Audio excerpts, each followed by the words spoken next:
welcome to Free Thinking Ministries. I am Josh Klein, your host. Tim is not with us today. He is in either Florida or North Carolina, one of those two places. I know they're so close together. You know how those academics are. He's giving a paper soon, so I'll be in prayer for him. Now, if you're tuning in, you've heard the word woke before, often used to explain progressive ideology on the left. But a question is now being asked as a similar mindset. Has it befallen some people on the right? Perhaps the term woke is too nebulous these days, as it can mean so many different things. Perhaps it means nothing. My guest today has highlighted a growing concern of a certain way of thinking on the right side of the aisle, what he calls the dissident right, and is concerned that if the church ignores it, it could wreak havoc, similar havoc as critical theory on the left did in the church in due time. Is this a real concern? What is the dissident right? What is the woke right? What does that even mean? And if it's real, how do we fight it? We're going to cover that today. In hopefully in large part, and be able to hopefully get to some of your questions. So without further ado, let me bring on our guest today, Dr. Neil Shenvi. Dr. Shenvi, welcome. Hey, Josh, thank you so much for having me. Yeah, I'm excited to do this. Now, in full disclosure, the initial idea for this live stream, which felt like it was going to maybe gain some traction, was having a debate on if there is a woke right with Stephen Wolfe, who wrote The Case for Christian Nationalism. And Stephen and I are friendly. I met him at ETS. We had some discussions. I talked with him about his book. He talked with me about some misconceptions on his book and stuff like that. And so I thought, with that connection, maybe we'd be able to get you guys together. We weren't able to do that for various reasons, but we're able to have you on at least today to discuss this, I think, very important topic. So thanks for hopping on with us today. Yeah, my pleasure. And like I said, I'm always open to dialogue and debate. So if people are out there, I've had many people offer to do this kind of debate and then back out. But I'm always open to it. So I'm available. And many people have offered me their platforms. So I don't have my own podcast, but I do mooch off of other people. So thank you, Josh, for inviting me. Yes. I'm very excited to have you here. Also, just in full disclosure, Stephen has the link to this. So Stephen, if you just want to all of a sudden jump in, I will change the whole show, and we will have an impromptu debate on that. If you're watching, if you're not, whatever. But so he has the link to the studio if he wants to hop in and challenge some of your notions as well. I've also invited him to come in at a later date if he wants to have a conversation with me about whether or not he disagrees or where the disagreement lies. So that is open to him as well. So this is not, and he is not the only figure we would talk about or would talk of, obviously, but he's the one that I have a personal connection to. So that's why we had that connection. So I think maybe first things first is, I know some people don't like the term woke. When we were discussing what to do on this, how to even name this stream, we were like, should we stay away from the term? We chose to embrace it for various reasons. It seems like it fits because it is this nebulous term, but people, it's almost like the Supreme Court's decision of I can't define pornography, but I know it when I see it. That's right. Like, woke almost seems like that sort of thing. So that's kind of why we glommed onto that term. But as we get into the discussion, why don't you help us to understand, first of all, where people can find you, where you do most of your work, and then also, what are we talking about when we talk about woke or dissident right? So start with those things. Sure. I'm Neil Shenvi. You can find me on Twitter at neilshenvi.com. Google Neil Shenvi, Shenvi. You'll find my website. I have hundreds of articles, mainly related to critical theory and primary sources. So you can find books and book reviews by all the major theorists, Crenshaw, D'Angelo, Kendi, guys like people like that. Anyway, so that's where you can find me. And if you want to talk about wokeness, I had actually written a book with my co-author, Dr. Pat Sawyer, who has a PhD in critical pedagogy, basically. We wrote a book called Critical Dilemma. It's I see it on the shelf behind Josh there. Mm-hmm. And it's a very comprehensive treatment of woke ideology and where it comes from, which is an area of knowledge called critical theory. And that's really why the term woke right, I think, is appropriate. I tend not to use it because people don't like it, but I try to explain I'm not using that as a pejorative. I don't use wokeness on the left as a pejorative. I use it to mean something. It means a popular expression of critical theory. And the woke right, as I think we're going to see today, is actually employing critical theory, not just implicitly, but overtly. They're saying they're doing it. So I feel like it's okay to say they're doing the same thing as the woke left because they say they are. So why not pull up the slides and I'll just run through really fast why I think this ideology is woke and that's appropriate. All right. Yeah, we'll do. Before we do that, I want to remind people as they're watching to like this video, share it, because I think this is an important topic. So as you're watching, share it. Say, hey, someone jump on. You can ask some questions in the comments here. And as always, subscribe to the channel. As I pull up those slides, I reviewed a interview between Sean McDowell and Brandon Robertson. I don't know if you know who those guys are. And I use the term woke to refer to Robertson in that thumbnail, and someone took umbrage with that because they said it dehumanized him. And my response was, well, I don't think it's dehumanizing. I think it's explaining what his ideology is. And Brandon has embraced that term in the past himself. So it's ironically, one of the similarities is that for years people on the woke left hated being labeled as the woke left. They hated the label cultural Marxism. They hated the label critical theory. And I'm like, well, what label should I use? All of these are, in my mind, neutral labels to describe your beliefs. And same thing's happening on the right. They just don't like the label. And I think, well, let's use a different label and talk about the ideas, which is what we offered to Stephen. So again, if you don't like that label, that's fine. I'll explain why I think it really does fit. But we can put aside the label and focus on the ideas and explain why they really do mirror that of the left. So okay. Yeah. So we'll pull up the slides here. All right. And we'll let you take it away. Let's dive in. So so understanding the woke right. And so let's start then with what is wokeness? And again, I've been in that debate for the last 8 years with the left. And so I want to give you my definition of wokeness, the woke left, which is the only kind of woke original 3 years ago. So what was that? Well, in 2020, people kept saying to me, you can't even define wokeness. What is the woke? Just a pejorative. It's a slur. So I put out a semi-viral tweet. It got hundreds of thousands of views on Twitter or X in 2020. And it said this, here's wokeness. In one tweet, I said, one tweet. Society is divided into oppressed and oppressor groups along lines of race, class, gender, sexuality, etc. And then, but how? Like, how is it divided between white and people of color, the rich and the poor, male and female? How is that happening? Via two hegemonic power. Hegemonic power is the idea that the ruling class, whether it's whites or men or heterosexuals, they impose their values on culture in a way that appears to us to be natural, the default, common sense, even God ordained. So we're not oppressed by like actual slavery. We're oppressed by things like that cis heteropatriarchy or the gender binary or white supremacy, meaning these ideas that suffuse culture. So that's hegemonic power.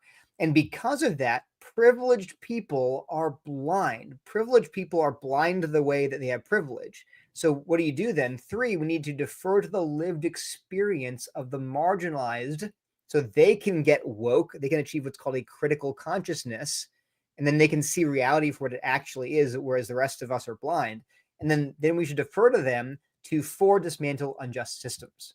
So this fourfold definition of wokeness, or what Pat and I in our book call contemporary critical theory, is everywhere. And you can see the screenshot. I show a picture from Sensoy and D'Angelo's book, Is Everyone Really Equal?, where it actually has a table that lists the various oppressor groups and the various oppressed groups and racism, classism, sexism, etc. So that was my tweet definition in one tweet of the woke left. And now where did that come from? Well, it came from Karl Marx. He inaugurated the critical traditions, this body of knowledge called critical theory, which then spawned theorists later. And then a really important change happened, though, starting with Marx, happened when Marxism was changed into neo-Marxism. So neo-Marxism is taking Marx's ideas about oppressors and oppressed and power and applying it not just to economics and class, but to other systems of oppression. So Gramsci believed that ideas actually cause oppression, not just material relationships. So Marx focused on who owned the factories, basically, who owns the means of production. Whereas Antonio Gramsci, this neo-Marxist who came later, said, no, actually, the oppressed people are oppressed also due to ideology. that is they're blind to, and that the capitalist, the ruling class, imposes on them, that makes them think that they're just doing fine, everything's fair. So again, Gramsci is a picture of our book, actually, and on the left, we cite Gramsci as this crucially central figure in transitioning from classical Marxism to neo-Marxism and critical theory. So keep that in mind. So Gramsci is a pivotal figure. He's in our book. It's one of the key figures behind wokeness today. He lived in the 20s and 30s. He wrote then. Okay. So the 4 ideas, again, I'll skip that. I explained that already a little bit, but you can find that everywhere. Here's Senso and D'Angelo talking about how every group has an opposite group, how sexism, racism, classism, ableism, etc. are oppressions. Here's our figure listing minoritized or target or oppressed groups and various oppressions and the dominant agent or oppressor group. So again, this is just showing you that I've done my homework here. This is not my own idea. It suffuses the literature today in feminist fields, in critical race theory, and critical pedagogy. It's everywhere. And hegemonic. I'll skip all this stuff. This is just basically explaining that, yes, indeed, I have the receipts. Critical theory on the left is where we're getting wokeness. That's where it's coming from. So, okay. So here's, if you want more on that, man, read my book, Critical Dilemma, with Dr. Pat Sawyer. We have almost 800 footnotes, 440 scripture references, 200 plus primary sources on critical theory alone. So it's comprehensive. So we're not making this up, bottom line. Yeah. Okay. So here's the one tweet again. So remember, it's a fourfold definition. Society is divided into oppressor and oppressed groups along lines of race, class, and gender through these systems of power, these subtle narratives, and people that are blinded by their privilege. They can't see this reality. So they have to get woke through their lived experience, and then they can work to dismantle unjust systems. The structural, radical change. Critical theorists do not want incremental change. They want to fundamentally transform society, the way that systems are structured. Okay. Now, fast forward. What's the woke right? This term seems to go back, at least in evangelical circles, to Kevin DeYoung's review of Stephen Wolfe's book, The Case for Christian Nationalism. So in 2022, I believe, DeYoung wrote a review for the Gospel Coalition of Wolfe's book. And in the review was called The Rise of Right-Wing Wokeness, right? That was the title of DeYoung's review of Wolfe's book. And in the review, it ends with sort of these paragraphs towards the end. It talks about how Wolfe traffics in sweeping and unsubstantiated claims about the totalizing control of the globalist American empire. The acronym is GAE, G-A-E, haha. And the gynocracy. Wolfe's apocalyptic vision, for all of its vitriol toward the secular elites, borrows liberally from the playbook of the left. He not only redefines the nature of oppression, hegemonic power, as psychological oppression, but he reminds straight white men that they are victims. And Wolfe, in the book, says he woke many from their. He's thankful that people woke from their dogmatic slumber and rejoices that many more are awakening each day. He says that one might be forgiven for seeing his version of Christian nationalism as a form of right-wing wokeism. Okay.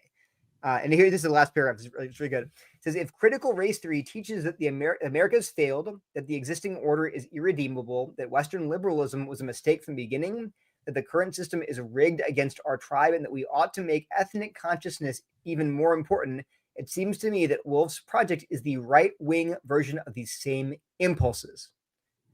So here you have Kevin DeYoung introducing this term woke right into evangelical discourse based on Wolfe's book.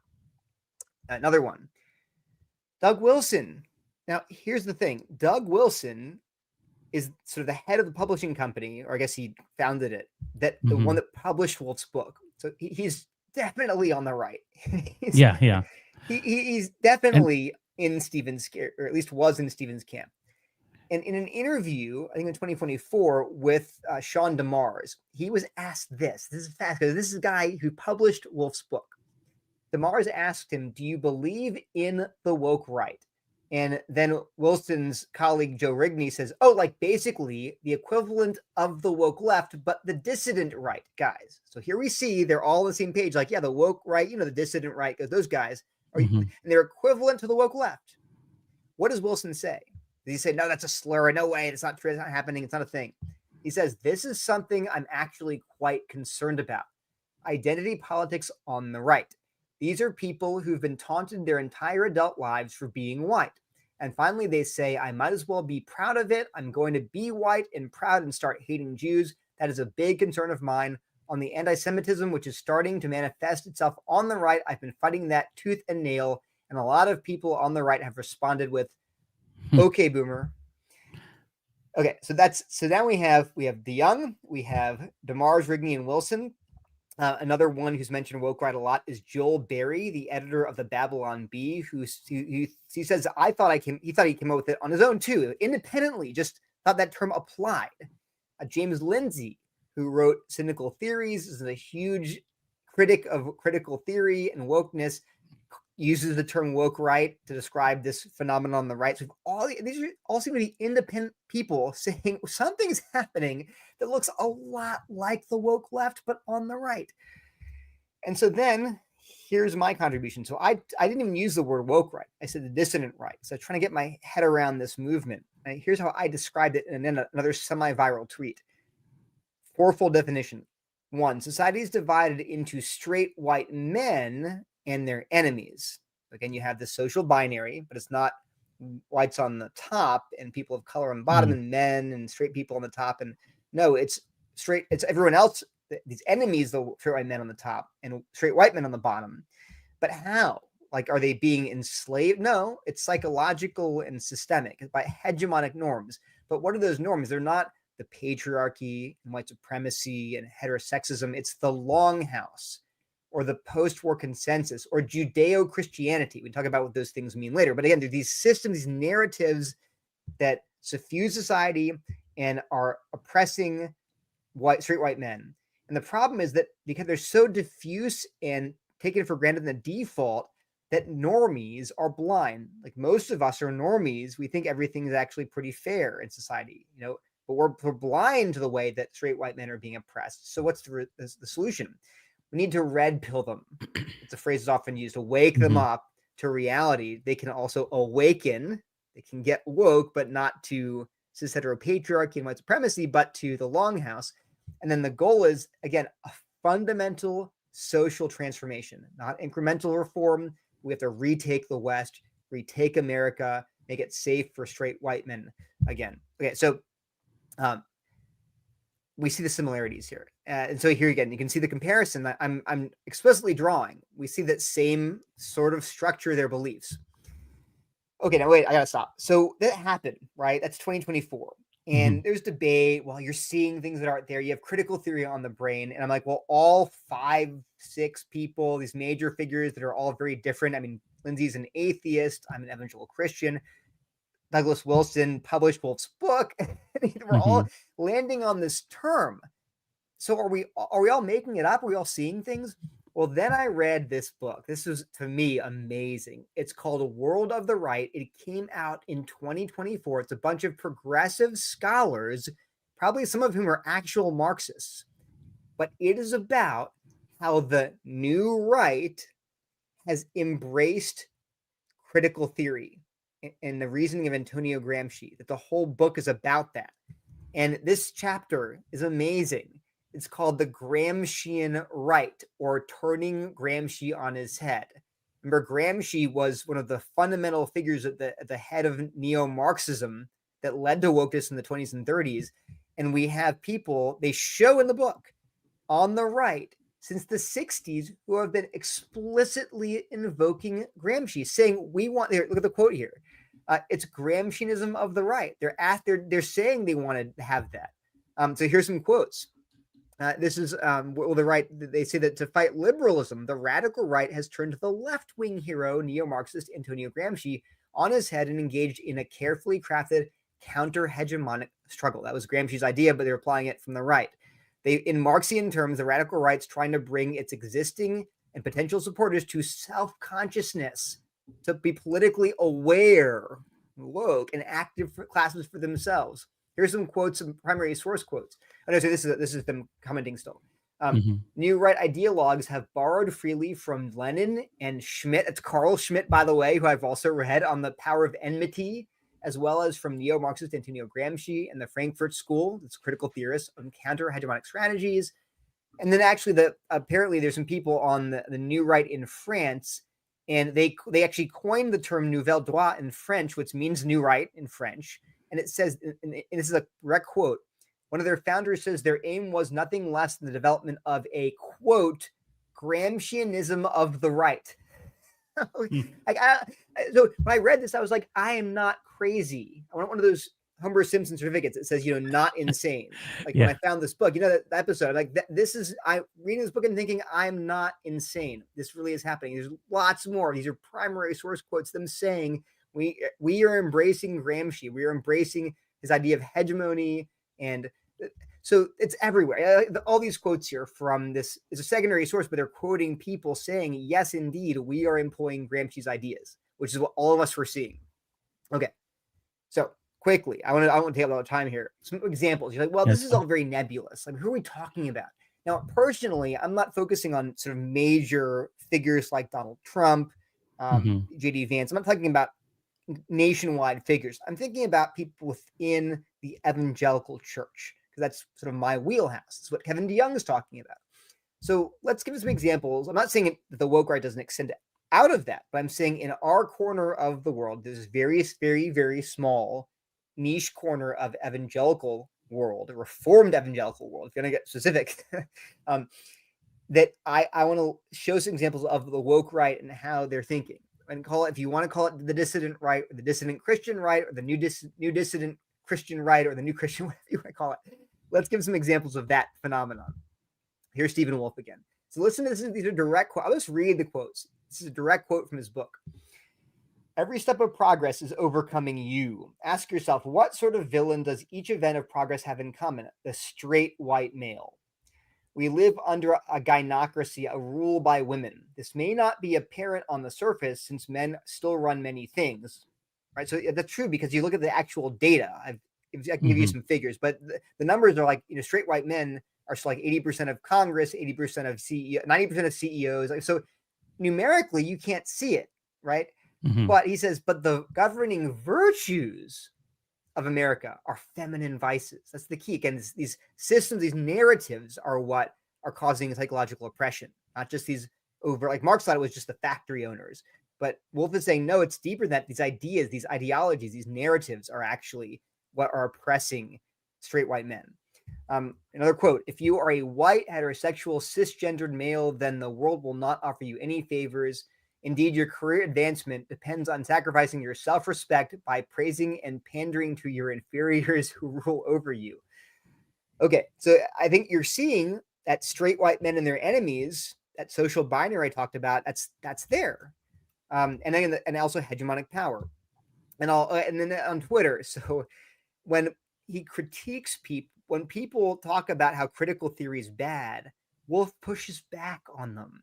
Listen, these are tweets from Wolfe pushing back on anti-woke people. So here's an example. And he's pushing back. Anti-woke Christians, in their rejection of power hierarchies and privilege, have rendered themselves incapable of seeing the absurd but real privileges and power hierarchy at work in our world. This is why I will not reject a critical approach to social phenomenon. There are subtle hierarchies of power, some natural and proper, and others artificial and absurd. So he is very clearly rejecting the anti-woke who say this whole way of thinking about reality is false. He's like, no, power hierarchies and privilege, those are real phenomenon that we should actually think about and maybe learn from. And they're subtle. You can't see them immediately. He's criticizing a woke distance, a guy named Michael Young, who's another anti-woke figure. He's very well known for protesting wokeness. He's a friend of James Lindsay's. But he quote tweets woke distance here and says, and Wolfe says, I fully admit that if being a conservative requires one to reject a critical approach to social phenomenon, that I'm not a conservative. We live in a liberal hegemony, and woke distance reflects precisely its commitments and power structures. Our world runs on subtle power relations. And the problem with the left is they call them all arbitrary and unjust based on the egalitarian principle, which the anti-woke largely share. So Stephen Wolfe is criticizing here in these tweets the anti-woke because they're not appreciating these subtle power relationships, power dynamics, privilege, hegemony, these things like that. Okay, quickly more. Here's a guy named Andrew Isker. He's also in these circles. Here's some quotes from his book, The Boniface Option. You live in a dystopia. Every part of historical human existence in our world has been turned on its head. The point of my book is to make you see it for what it is and to begin the hard work of escaping and overcoming it. Think about that line, to make you see it as it is, right? It's like you're blind to it, so he's got to wake you up. The globo homo cinematic universe that the modern bug man lives in must be chopped down. All of it is a seamless garment. There's feminism, sexual perversions, abortion and antinatalism, anti-white race hate, so-called critical race theory, pornography. The entire consumerist lifestyle must be sent through a wood chipper. He wants radical transformation, right? Not just this little incremental free speech here and there. No, wood chipper. We believe because modern liberal egalitarian society abolished the formal institution of slavery and that slavery qua slavery has been eradicated. So we think that there's no slavery.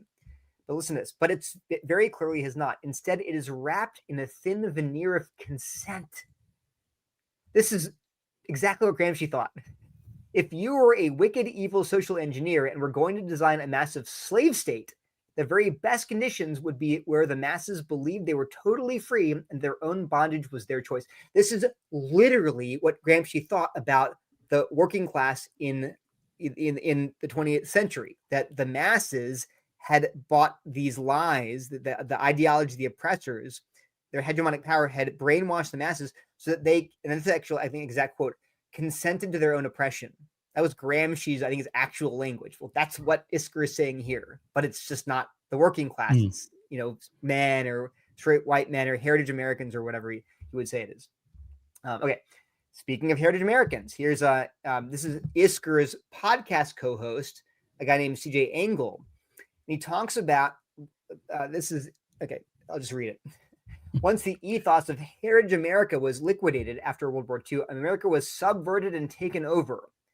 Heritage America, of course, is most consistent with Anglo-Protestantism, but that does not mean that all groups outside of that core of Anglo-Protestants are equally dangerous to it. There's a spectrum at play wherein some peoples are less threatening to its ethos than others. And he talks about peoples like Indians or South. I'll just read the whole quote. There's a high correlation between that spectrum of danger to heritage America and the broadening circles extending out from Western Europe, so that peoples like Indians or Southeast Asians or Ecuadorians or immigrated Africans are the least capable of fitting in and should be sent home immediately. He's talking about, and I actually asked him, well, the way you put it there, like that statement itself, you just read it, that would include like citizens, like Indian citizens who, they came here legally, they got naturalized, became citizens. Should they be sent home immediately? I mean, that's what you're describing, right? Yeah. They're not being able to fit in. And he's like, well, and I said, well, what about like adopted African children who were adopted and brought here? Their parents are American citizens. And he's like, look, we have to start somewhere. We're not going to start with those people, right? We'll start with other people, like illegal immigrants. But he's not in principle opposed to saying, yeah, even those guys are, they're not really capable of assimilating. And even if they're citizens, they got to go back.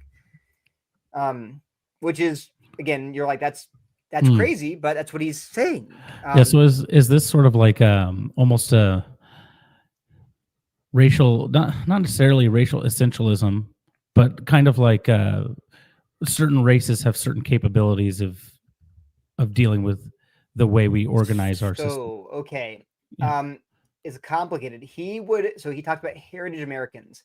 In this same tweet, he talks about how Blacks and Native Americans can be heritage Americans. They can count as part of this Anglo-Protestant nation people group if they are sort of assimilated.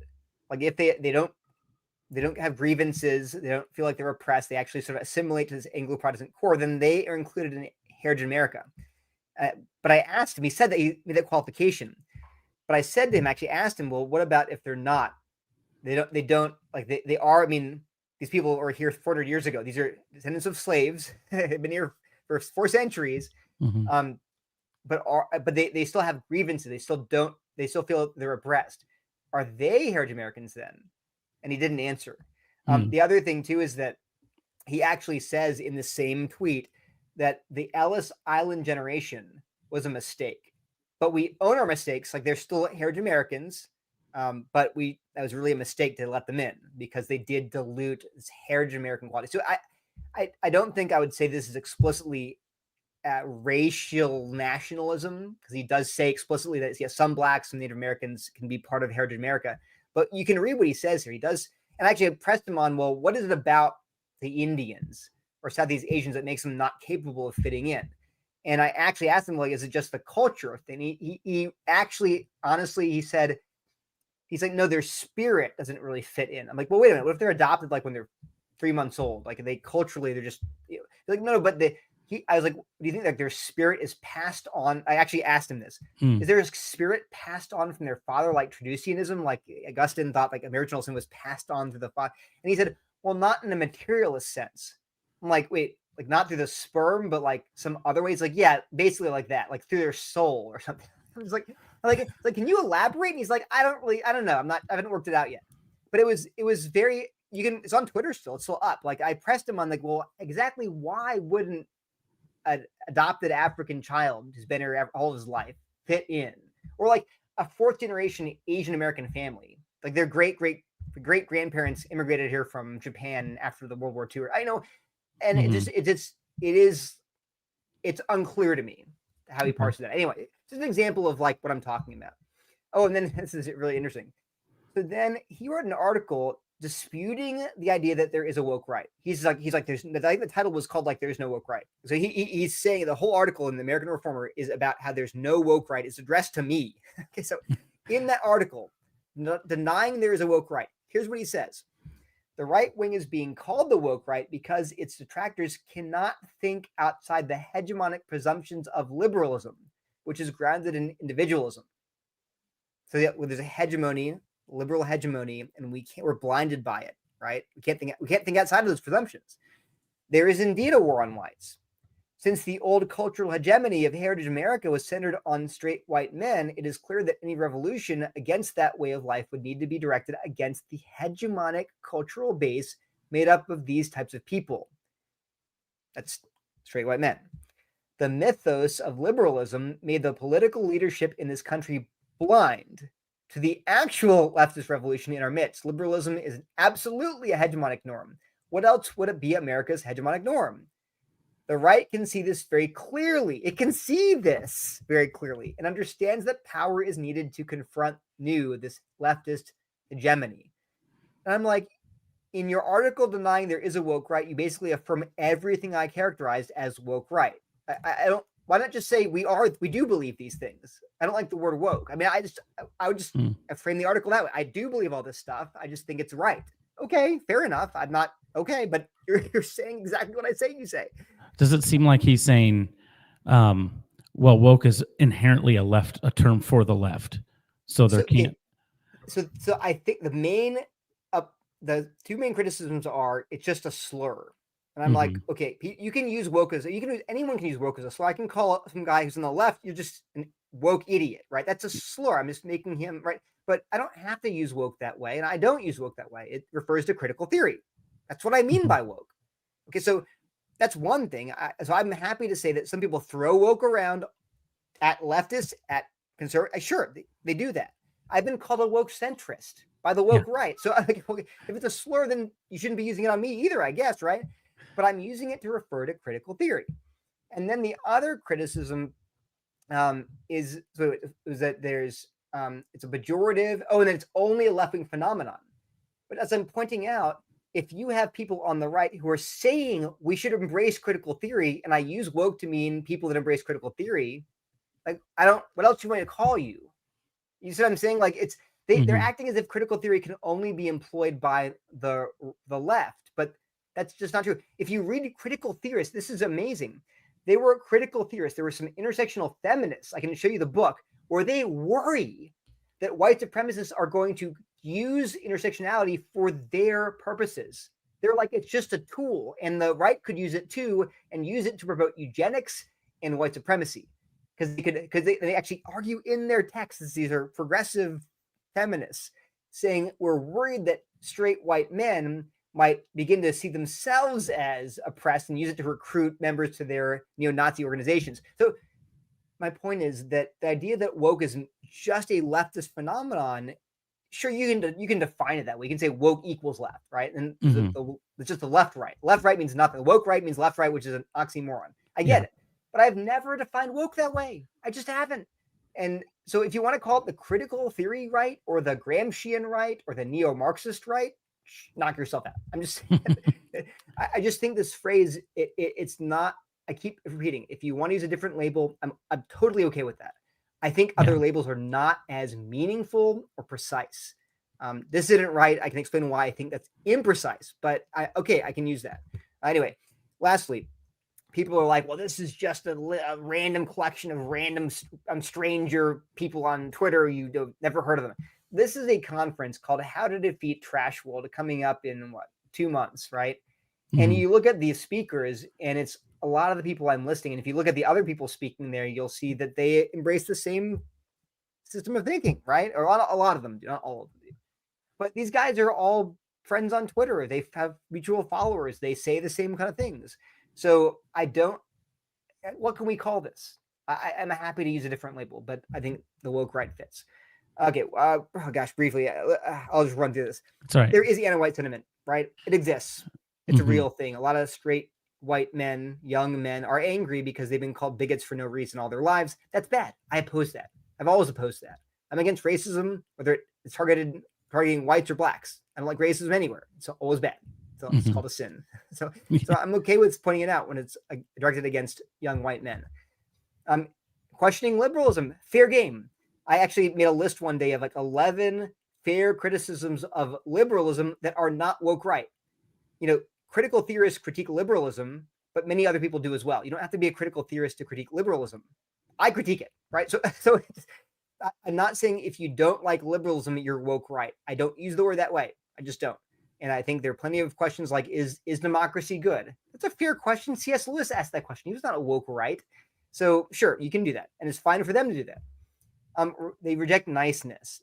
Now, okay, we can't reject kindness because it's a fruit of the spirit, but the Mhm. superficial niceness of Mr. Rogers, things like that, it's fair to say the Bible can use very harsh language. The prophets would call out sin in explicit terms. So rejecting this sort of cultural niceness because it's not biblical is also legitimate. Now, I got to warn you that I think that a lot of these guys go much farther than merely rejecting niceness. I think that a lot of them speak sinfully, but it's fair game to say, hey, niceness is not really a biblical virtue. Kindness is, compassion is, Mhm. love is, niceness is not. Okay, problems, again, briefly. Um, Hegemonic power is contextual. By the way, I'm going to put one more thing. The objections I raise to the woke right are the same as the ones I raise to the woke left. This is why I use the term, I think it's an important term to keep because, or not the term, but the idea. You cannot use these objections against the woke left and then not use them against the woke right. Like I don't understand people doing this. You cannot embrace these criticisms of critical theory because only when it's the other team. If critical Mhm. theory is bad, it's always bad. It's not only bad when your team has, it's used by the other guys. No, it's either bad or good, or it's neutral. But so what I'm going to say in this section is completely a duplicate of my objections to the woke left, which I use in my book. So, hegemonic power is always contextual. Are there narratives that are anti-white in the US? Sure. Are there anti-black narratives in the US? Sure. Are whites probably discriminated against in like ultra progressive college towns? Sure. Are blacks discriminated against in job applications? Sure. I have data on that. So what prejudice you face depends on where you are, right? Geographically, culturally, it just depends. If you look at the numbers again, here's the data on the Fortune 500 CEOs. Are to say straight white men are oppressed? Okay, but look numerically, they're the vast majority of CEOs, say, or of Congress people are white, definitely, and then they're almost all male too. It's a tiny fraction of non-white, non-male CEOs or Congress people, right? And it's changing, sure, but I'm just pointing out that's why they've redefined oppression. This is what critical theorists do too. They want to argue, you can't see it because you're blind to it. Because if you look at the data, you're like, actually, it's complicated. People of color are not being hunted by police. It's just not, they're in the data. In the same way, straight white men are not being like thrown out of Congress. It's just not in the data. Look at it. So this is why this idea of monolithic hegemonic power that transcends all culture and all space, it's just not true, whether or not the left or right invokes it. I've always said that. Oppression isn't ideological. Is it unpleasant when people make assumptions about you because your skin color or your gender? Yeah, it's unpleasant. Are you oppressed? No. This is why in our book we talk about, are people of color in the US oppressed? No. Why? Oppression in the dictionary in the Bible refers to cruelty, tyranny, slavery, enslavement, violence. That's oppression. Oppression isn't something like, getting your hands on an unredacted copy of Little House on the Prairie and you're oppressed now. No, that's not what it means. But in the same way, are people nasty to straight white men? Yes. Is that mean you're oppressed? No. That's not what oppression means. I'm not going to refuse to find the words to suit your ideological purposes, whether it's on the left or the right. Both the left and the right want you to internalize your oppressed status. They're telling you need to wake up and recognize that you are a victimized man. The system's against you. These people are trying to hurt you and destroy your people. They want you to think that way about the world around you. And I would just say that is going to divide the church. If you internalize that I'm oppressed because I'm black or because I'm white or because I'm a woman or because I'm a man, I go into church on Sunday and I see people all around me who are my oppressors, that's going to destroy the church. And that's what I said about critical theory on the left. That's true of critical theory on the right. And then, the Wolverism. How often have we heard something like this? How convenient for us that the gospel inaugurated a political project so consistent with the white supremacist preferences of conservative evangelicalism. It's so convenient that what you believe happens to match up with your bourgeois lifestyle or happens to line up with your individualist conservatism, whatever, right? We've heard that so many times from the woke left. Well, that's what Stephen Wolfe says, but on the right, the tweets are, you just replace the words and it's the same reasoning. He's basically implying you have hidden agenda. You have a hidden motive psychologically for why you think this is what the Bible says, but really it's all about power and privilege. In his case, the power of liberalism and progressive privilege. But it's the same bad reasoning. You can't argue a claim is false by merely insinuating there's some hidden motive behind it. That reasoning is always bad. It's called Bulverism. C.S. Lewis talked about it and how bad it was. But again, you can read the tweets that Wolfe puts out and say, this is exactly what the woke church was doing to us for years. And it's bad reasoning. And then ethnocentrism, Engel was the guy who wanted to, maybe deport concentric circles of people based on their geography, right? Well, if you look at his tweets, this is not like a one-off. Here's some tweets of his, I'll just read them. We're going to ban rap, hip hop, and jazz. Rap is incredibly retarded, culturally subversive, aesthetically debased, and musically degenerate. Jail time. The anti-Western genres of hip-hop and rap, born in the ghettos of urban America, now terrorize and occupy the bourgeois suburbs. This is true, blah, blah, blah, blah, blah, blah. Yeah. I got to just read this one. Looking at old elementary age class photos of my grandparents' generation, it's difficult to articulate the state of our decline, the extent of our cultural loss. One is impressed by the stock. That refers to like the founding DNA, the founding lineage. If you look up the word. One is impressed by the stock of the children, the overall health of skin and facial structure, the physiognomy, the lack of dysgenic phenomena. Dysgenic is the opposite of eugenic, meaning like our DNA is degrading. We're there's pressure to like survival of the least fit. That's what it literally means. The lack of dysgenic phenomena. He's saying that dysgenics has debased our gene pool, the standard of dress, the pride of living, the joy of childhood. So whoever declares our own day as one of progress is absurd, to be scoffed at as one ought to do with street clowns. Okay, so that's just, and I don't know what to call that, but ethnocentrism, to put it the most mild way possible.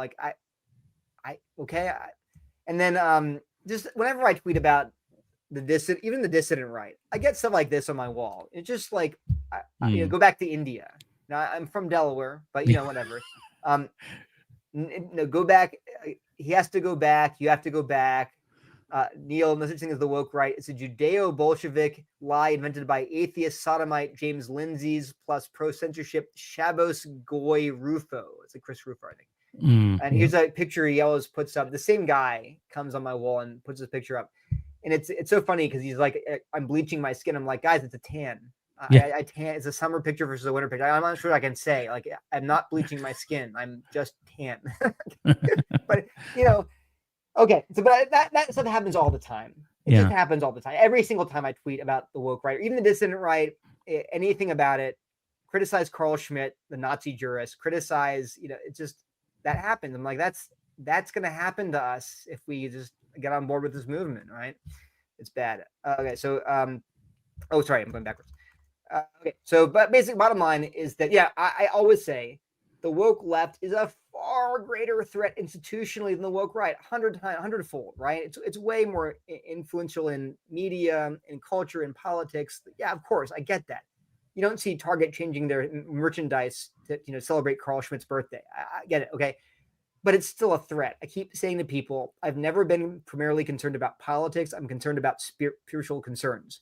People are going to lose their souls because they've embraced sin. So I get it. You don't want to focus on these guys, but spiritual dangers are real dangers. And there are people recruiting your kids. Your angry young white men in your church are being recruited by these guys, and we need to have an answer for why it's bad. I'm not saying these guys like Stephen Wolfe. I'm just saying there's a broad movement. Some of them are even more toxic than others, and there are the most extreme literal Nazis recruiting kids in your church, or trying to. So definitely be aware of that. And it's I keep emphasizing, you can't read my book and my writing and take all my critiques of critical theory and only apply them when it's the other side. The critiques are either true and valid and or they're false. But if they're true, they cut across politics. So you can't pick and choose. Be consistent. Thanks to my wife and my colleague, Dr. Pat Sawyer. And yet, fire away with questions. Yeah, awesome. Well, thanks for taking the time to unpack all of that. It was a lot to unpack. We got a few questions from the stream here that I'll go through, and then I maybe will ask a few as well. The first one is this question: how do you see this tie into Christian nationalism? So I may actually have to write about this. So I think there's been a huge schism within the Christian nationalist movement over this issue. We talked about Doug Wilson, right? Doug Wilson published Stephen Wolfe's book. He was truly one of the very few prominent theologians and pastors who was in favor of Christian nationalism, openly a proponent of Christian nationalism. And that was like 2 years ago. And in the last 6 months, 8 months, he has, I think, made a pretty decisive break with the woke right, especially over anti-Semitism, which he's seeing and he's really concerned about. He said that in the tweet, but he's gone on to publicly denounce anti-Semitism within the dissident right, say. Yeah. And I think that's caused a fissure in the movement. And there is basically it's treating it just two sides. There's a Christian. So I think I think Wilson has pulled away from the label of Christian nationalism. Maybe I don't know. The people that are leaning into it still have tended to break with the woke right. They're basically going woke right. So more and more the Christian nationalists, at least within this tiny little niche of reformed evangelical Twitter, which is small, but they are aligning with the woke right. So again, there's not one-to-one. There are tons of people who call themselves Christian nationalists who just mean that they want to outlaw abortion. They want to not trans kids. And I'm like, well, yeah, so we have to define our terms carefully. Yeah, but there is, like you said, that conference that Joel Webben is hosting, the How to Defeat Trash World conference. It's sort of like a who's who of the non-Wilson guys. Yeah. So before we get to the next question, I've loosely been following this stuff. I'm much more aware of the things on the left. That's the stuff that has been seeping into the church and that I've been addressing and stuff. But I have seen this as well. And kind of the poster child for me in some of it is actually Joel Webben. He seems to be somebody that is unapologetically trying to move the church that direction. Yeah. With even sermons that he's delivering. So if people want to know, like, I don't. You could correct me if I'm wrong.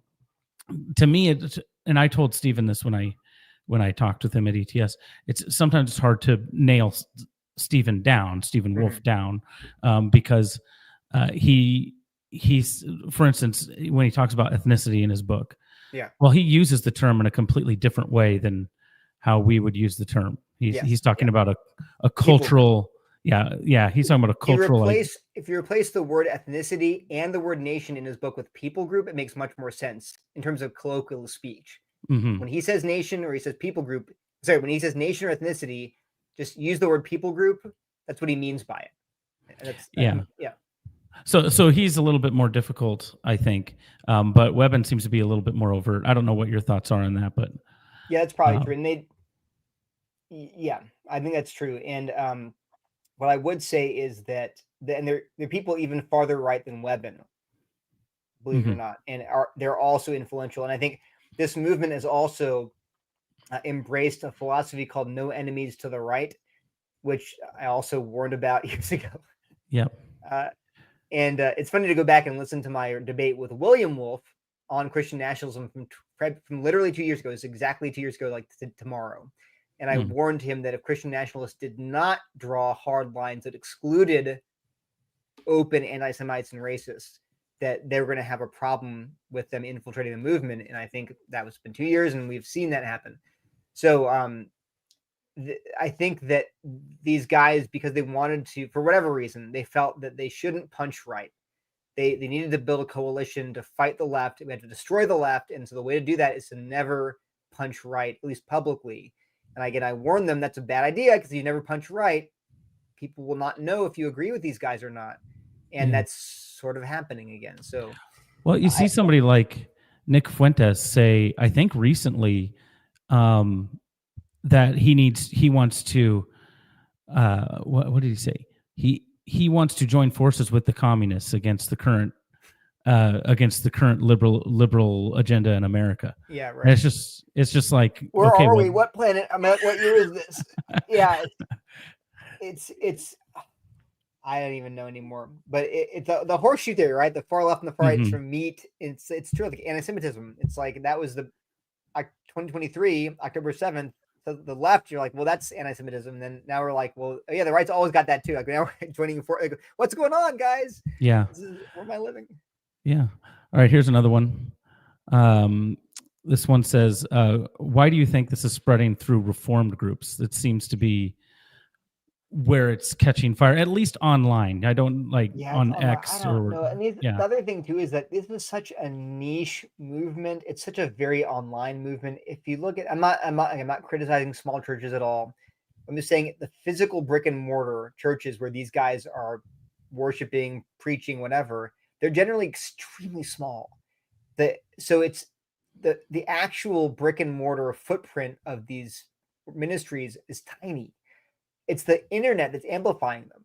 So on the one hand, we're like, well, and then institutionally, they have just no support. I can't name a single denomination, institution, whatever, that is okay. Even Doug Wilson's CREC denomination has put out some statements basically saying that this ideology is bad. Condemning racism, condemning anti-Semitism. They've said that. So these, but I keep emphasizing, the young, angry 19-year-old white kid in your church is not traveling to South Dakota to join some church. He's just getting the podcast over and over and over again. And that's become that's his primary source of spiritual, I won't call it food, but whatever it is. That's what I'm worried about. So I don't see this as an institutional threat. I'm against it, but I'm not going to exaggerate how big it is institutionally. It's not. It's better to be concerned with the institutional power of the woke left, even today, even after Trump's reelection. But that said, you have to be aware of what's happening and to guard your people, your friends and family. That's good. Yeah.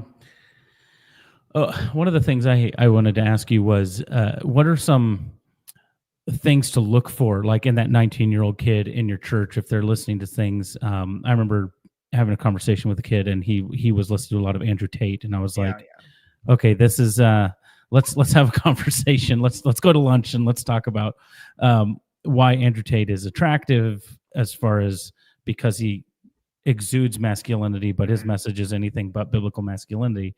I'm not. He exudes something. I wouldn't call it masculinity, but okay. Yeah. What I would say is it points to the need for discipleship. I mean, I can't fathom how anybody looks at Andrew Tate and says, I want his life. I mean, how many things have to be off in your mind to look at him and be like, I guess, like, you have to be just amazed at what cars and like money and girls. I'm like, but we're talking about Christians. Yeah, what Christian is like, dude, what really gets me revved up is like cars, money, and girls. I'm like, that's a basic discipleship of like what's important in life should just blow that out of the water. Like, well, of course not. Cars, money, and girls it's not attractive ultimately compared to like the gospel and the church and things like the God's ordained like marriage. So my only point is that like I just would say if people are even attracted to begin with the guys like Andrew Tate, we have to go back and say, what are they being discipled into? Like, what's the louder voice in their minds? That how is that message that everybody agrees about, that the world is corrupted, that their biggest need is a savior from sin, that Jesus is that savior. How is that not automatically orienting you against this idea of worldly power and getting lots of girls? It's the dissonance there. Yeah, but I mean, you will see that online. You'll see people, self-professing Christians, defend Andrew Tate because, well, at least he's saying something, right? Like, at least he's standing against whatever. And you go, well, yeah, I'm sure there are things that he has said that are correct. I haven't listened to much of them that I have thought were actually correct. But I'm a broken clock can be right twice a day, but that doesn't mean his influence is good. Right. In fact, it doesn't mean we should defend him. And I mean, I will say I teach a trail life, a Christian camping group. I teach there every week. I do like a 15-minute theology segment and then do like a 1 hour thing once a month. But they tend to look at Andrew Tate and be like, well, that's obviously wrong. Like, it's just second nature to them. They're like, well, that's ridiculous. So, and that's encouraging to me because I feel like it's Christianity 101. Like, I asked them, we're doing a section on money. I'm like, is money the ultimate thing that you need in life? They're like, no. I'm like, what do you need? They're like, Jesus. I'm like, well, how much more do we need to see that no, Tate is fundamentally wrong? I think people say he exudes confidence and unapologetic masculinity. I'm like, I guess, but he's also like he's immoral and a braggart, and frankly comes across as super insecure. So I don't know. Yeah. It's just me, but I just think if you want to inoculate people against either critical theory on the left or say Andrew Tate machismo on the right, just get them in the Word, get them in the Bible, and show them what's actually true about reality. I think that will prevent a lot of this drift, because I think I've said before in my current book I'm writing, this thing that nature abhors a vacuum. That's a common saying. But when you're not saturated by biblical truth about reality, well, something else is going to fill it. And you can't just, let's say someone loves Andrew Tate. You can't just criticize Andrew Tate, like pulling out Andrew Tate, leaving a vacuum behind, because either he'll get sucked back in or something worse, like woke, or equally bad, like wokeness will get sucked back in. You have to fill it with something else, which is biblical truth. So I think that's the answer. Yeah. So what do you say to people who might say, hey, yeah, sure, there's like anti-Semitism and stuff on the far right, and that's bad, but most of what they're doing is pointing out things that are true, that we have feminized the church in a lot of ways, that the feminization of culture seeks to emasculate men so that they have to kowtow to the common cultural narrative of women can do anything that men can do. Sure. So that gives value. You covered this a little bit in your presentation, and I think that's where people get confused, because they look at this and they go, well, but there's a lot of truth that I'm reading here that I felt as I've read Stephen Wolfe's book, and as I've lived in my own world, that I grew up in a time when affirmative action was law of the land, and really is a discriminatory practice based on skin color, and it's been overturned. But so how do you, if somebody says, well, that's why I don't think the woke right really exists, because they're just pointing out, and it's very similar to, I think, what some people on the left might say about critical theory. Well, that's exactly. I was going to say that it's exactly the same thing, because what happened, I think, during the Great Awakening in the 2010s, the church, was hearing these voices on the left saying things like, "Can't you see that there's systemic institutional racism against people of color, and that sexual abuse is terrible, and the Me Too movement is trying to address." So I think Me Too. Isn't it obvious that Me Too is addressing some real injustice? Absolutely. And look at Harvey Weinstein, Jeffrey Epstein. There's real stuff that's horrific going on there. We all agree. But you can't then say, well, since they're addressing real things that are obviously needed, then we should just lay off of them. It's just let's lean into them. Me Too is exposing horrifying things. Let's just go with the flow.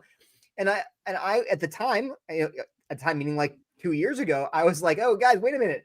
Let's just be very careful, because we can affirm that saying Me Too had some valid points and also say their fundamental ideology is totally wrong. Well, now we're reading that with the woke right and being like, but they have some valid points. I'm like, I get, guys, okay, we can affirm their valid points and not affirm their ideology, because what I've shown you is literally the same ideology as the woke left. It's a critical theory. So I just find myself, I have always, we have a whole chapter in Critical Dilemma on the positive insights of critical theory. So I'm not afraid of saying, yeah, there's some things that they're right about. I'm not afraid of saying there's some things that the dissident right is right about. I'm not afraid of that. But I'm always saying, but fundamentally, when you get back to their way they're viewing reality, it's not right. And it will lead you into these various errors that are very dangerous. I even think, frankly, that the errors of the ideology of the woke left is actually more dangerous than the ideology of the woke right. So, for example, the woke left, if you really subscribe to their theories, requires you to completely jettison biblical sexual ethics. Completely. I mean, LGBTQ plus, thoroughly affirming. It's the only stance you're allowed to have on the progressive left. Whereas the dissident right is not saying that. Right. So I even would grant that even ideologically, there's maybe more danger on the left than on the right. And yet, there can still be true spiritual dangers there. I mean, an example would be like, which is more antithetical to biblical Christianity, like Jehovah's Witness theology or, say, Satanism. And you're like, I mean, look, Satanism is more antithetical to the gospel than Jehovah's Witnesses, right? I mean, they're literally worshiping Satan, whereas at least Jehovah's Witnesses, there's Jesus in there, there's the Bible in there. But are either safe or healthy or even Christian? No. So we can even grant that even ideologically, the woke left is worse than the dissident right. But we would never want to countenance the idea that therefore it's fine, leave them alone. No, I'm not going to do that. And it seems like the prescriptions almost seem the same, where it's, well, then we have to burn it all down. Like that's the prescription is burn it all down. Because I've had this criticism of like Pearl Davis, who's the like red pill and anti-women, anti-marriage person, where she's like, well, men should just never get married because it doesn't ever work out for them. Right. And it's like, that is such a shallow prescription to say. Or how about we have churches actually teach what marriage ought to be, and we disciple people into actually biblical marriage, and we spit out the bones of both the ideology of marriage can be open and can be cannot be committal, it can just be contractual, and spit out the bones of it's too dangerous, so I'm not going to get married, which is like anti-masculine and to the nth degree to me, to say, well, I'm not going to do marriage because I'm too scared to do it. There's a risk in marriage, right? We all know that. There's a risk because people change and we're sinners, but it's a worthy risk because it's a picture of Christ in the church. So like, to me, that's that helps clarify to me some of what you're saying is, there's a real danger of the sexual ethic of marriage on the left. 100%. There's not as big of a danger on the right, but to just both of them want to just eliminate the institution altogether, and that's a bad prescription. Yeah. So like I said, I have a funny my article called "What is the Woke Right?" The headline image is a Babylon Bee article that says, "This man is totally ideologically consistent and has no friends." I feel like that's me. That's me. Like I'm just literally trying to say the same things I've been saying for the last 8 years, and everyone's angry at me. I'm like, look, I can be totally wrong, but I am. You can't say that I'm not being consistently wrong. I'm just saying the same thing that you yourself were saying was awesome 6 months ago, and now I'm saying it and saying, but this applies. No, that's not okay. We hate you now, guys. Like, well, okay, whatever. Yeah. Yeah. Well, you can be my friend, Neil. Thank you. I'll allow it. Yeah. I'll allow it. The last thing I want to touch on is, do you think one of the I don't know, warning bells or the signs is this anti-Semitism that seems to pop up pretty quickly? Is that kind of like, I don't know if bellwether's the right term. Is that kind of like the hallmark of, okay, this is the territory we're getting into now when somebody's speaking of these things? It's so bizarre. I mean, I've not studied this issue very much, but anti-Semitism, I do think there's a spiritual component, and I'm not personally a big eschatology guy. It's not like I'm a dispensationalist who thinks that, I tend to be pretty agnostic about that kind of stuff. But for whatever reason, it seems like hatred of the Jewish people is a consistent thing that keeps popping up.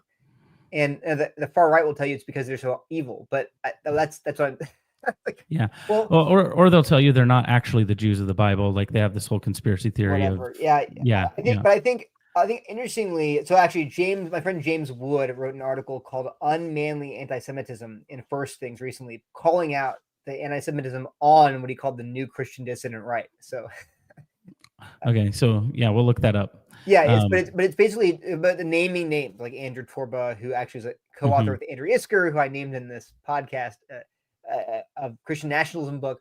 So these are all very related movements. And what I would say, I think he talks about how Augustine's view of the Jews was not progressive by modern standards, but it was not also the far right ideas either. He basically, Augustine believed that the Jews, that God preserved them as a witness to his faithfulness, and that it was like a perpetual witness of God's faithfulness that he'd called a people and made them his own, even if they rejected him now. So, but I do think someone suggested this on Twitter. I thought it was an interesting idea. He's like, maybe that's why Satan hates the Jews so much, just because he knows that the Messiah came from them, and he wants to destroy this people group, even if they're unbelieving. It's like, that's just, Satan hates that. I'm not gonna offer explanations, except one other one that I found is interesting that Doug Wilson invokes a lot is the idea of scapegoat theory, which I think Girard, as a sociologist, put forward. He's a philosopher, but his idea was that a lot of anti-Semitism comes from the need to have a scapegoat that you can blame for your problems. And that's why we see a lot of times that the Jews are targeted, but also women are targeted, and immigrants are targeted, and blacks are targeted, because they're trying to pin the problems in their own life on somebody else. Like, if not for this group, I would be doing better than I am. And actually, James Wood points out that is very unmanly, right? Like, trying to cover up your own inadequacy by blaming someone. This is like literally Garden of Eden. Yeah, that's what I was going to say. And sometimes like I do get that. I think a lot of people get that sense from these people on social media that just like they're unhappy people looking for a person to blame. And I think that should not be a way to mock them. That should be a way to try to reach them and say, you probably have had a hard life, and maybe some of it was unfair and unjust, but what you really need is the gospel, right? And finding demons to hunt, to pin your problems on, is not really fixing your problem. I mean, even in earthly sense, it's not, but also spiritually, you're hungering for forgiveness, you're hungering for true value, and just hating on this branch of people is not going to give it to you. So I think it is like a mission field. The last thing I'll say is this. There's a slogan that was used against the emergent church 20 years ago. The saying was, what you win them with, you win them to. So the seeker-sensitive movement was saying, oh, we're going to bring people in by giving them what they want. Movies, comfy chairs, snacks, dance routine, fog machines, strobe lights. So we're just going to get bodies in the chair, and eventually we'll get around to talking about Jesus, but we're going to win. And the critics of the emergent movement, it probably goes back farther than that, but we're like, be careful what you win them with, you win them too. If you win them with strobe lights and candy and hip hop, whatever, not hip hop, but just secular music and that they're not one to Jesus, they're one to those things. They're one to comfort, entertainment. And I almost want to say the people that are claiming now, well, see, we're reaching the angry young white men. I want to say the same thing. Be careful what you win them with, you win them too. If you win them to the sense of grievance and an out-group that you can hate, and Christianity is all about destroying your enemies, well, they might as well worship, Zeus or Thor, right? In your hope, but one day we'll bring them around to the gospel. Like, well, maybe they're not going to, when you finally bring them around to the whole Jesus, meek and mild thing, well, we don't like that. Well, that's the problem. You have to give the full Jesus. The angry, wrathful Jesus, the second coming, yes, but also the gentle, mild Savior of the first coming, who says, "Come to me, all you are weary and heavy laden, I'll give you rest. I'm gentle and lowly in heart." That's also Jesus. You can't just take the one you want. I feel like we're in danger of doing that. It's crazy. It's now the ultra conservative people. Yeah, I think it's one of those things where, and then I guess we'll kind of end here, but it's one of those things where the same thing that kind of happens with progressive churches, where, well, why would you need to go to church to be a part of a progressive movement? You can do that at wherever, and you see those progressive churches start to dwindle because it's really just like a social club for progressive values. I could see that happening on the right too, where you have this ultra far right group, and you're all based on grievance and feeling like the white people have been put upon, and then, well, you can experience that somewhere else. You don't have to go sit in a church for an hour and a half to experience that. And so those start to dwindle down. Like you said, what you win them with, you win them too. We want to win people with the gospel, which means sometimes to stand kind of, and it's not a middle ground. It's the gospel ground, which is kind of just a lonely place. So it's not like a middle ground. I know that Lee Strobel. No, it wasn't Lee Strobel. It was Rick Warren got in trouble with his. For saying it's a center or something. Yeah, well, I think so I totally agree with this idea that the center way, the middle ground, is always the right way. It's like, well, no, it's not. Like, are we going to be anti-abortion or pro-abortion? Well, we're in the middle somewhere. No, we're anti-abortion. Like, I don't understand. What is the middle ground there? Yeah. But on the other hand, I think here's the other side of that coin, which actually Tim Keller, who's like Mr. Third Way himself, pointed out, which is fair. If you take, no matter how radical your position is, you're like, I'm not middle ground, I'm a radical anti-abortion activist, right? There's always some nutcase who's farther to the right of you that makes you look like a centrist. Like, you're like, I want to totally abolish abortion in all forms and ever. And then some guys like that, I want to kill all the people that try to have abortions. And I want to also make, contraception illegal. And I want to also take away the women's right to vote. Like, all those things. Then you're like, oh, well, hey, now, you're mushy middle, right? Like, so you can always find somebody to your right and to your left. And the irony is that if you then disparage the mushy middle and centrism and third wayism, well, then you're stuck then defending it when your position is the mushy third ways. Ironically, I was just actually probably tweeting this, but I was thinking, like, a lot of these base dissident right Christians are suddenly trying to middle their way between Nazism and the left.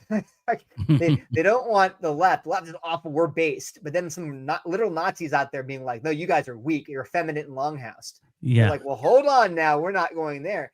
So that's the problem with being dogmatically against third wayism, is that you always find yourself in the middle, unless you're that one random guy.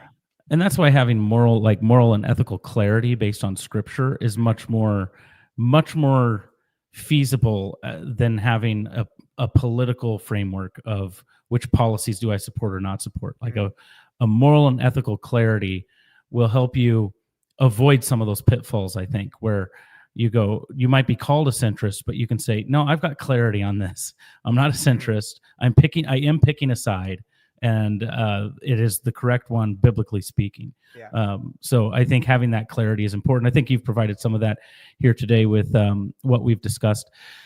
And any more things you want to share before we wrap up? Anything that we missed? No, I don't think so. Pat and I have a new book coming out, not until next January, hopefully, but it will be a sequel, a companion to Critical Dilemma. A lot of people asked us, could we write a shortened version? I see you have Carl Trueman's book, The Rise and Triumph of Modern Self, back there. Well, he wrote a follow-up book called Strange New World, which sort of condensed the first book, made it more accessible. And that was our goal with the new book, which we're not sure what we're calling it yet. But it will take Critical Dilemma, which is 500 pages, and reduce it down to 250 and be much more practical. It's not a sequel, it's not an abridged version. It's actually a separate book that will be standalone, but will also focus on what can you do. We have chapters on what can you do to think about race biblically, gender biblically, sexuality biblically. How the last chapter 9 is all about reaching people, reaching your teachers, reaching your neighbors, reaching your church members, reaching Christian leaders, reaching the identitarian right. So very practical points for how to take these ideas and then put them into practice in terms of outreach to various groups. So I look for that in January. I think it might be called Disrupting Woke. We're not sure. Asserting a biblical vision of race, gender, and sexuality. But that's the subtitle is pretty set. It'll be about asserting a biblical vision of race, gender, and sexuality. The title, not sure. It's always that pesky title, right? It's always you got to get that one right. I thought it was post woke was my idea. Post, but you know. We'll be looking forward to that. Maybe we'll have you and Pat back on here to talk about it. That'd be great. Sure. When that comes out. Thank you again. If those of you who watched liked this, please like the video, share it. I think it's important to share it. You can share it on X, you can share it on Facebook, you can share it on YouTube. Subscribe to the channel, Free Thinking Ministries. We are a nonprofit that is supported by not like PBS from viewers like you, because we don't get government money, but we do only operate through the generous donation. So if you want to do that, you can go to freethinkingministries.com/donate to participate in that as well. And once again, I want to thank Dr. Shenvi for joining me here today. And hopefully you found this helpful. If you disagree, I'd love to hear from you. Put some things in the comments. If you agree, put some things in the comments. And if anybody out there is like, hey, actually, I want to challenge Neil on some of this, we'd love to have a lively discussion on that. So with that said, God bless. We'll see you next time. And as we say here on Free Thinking Ministries,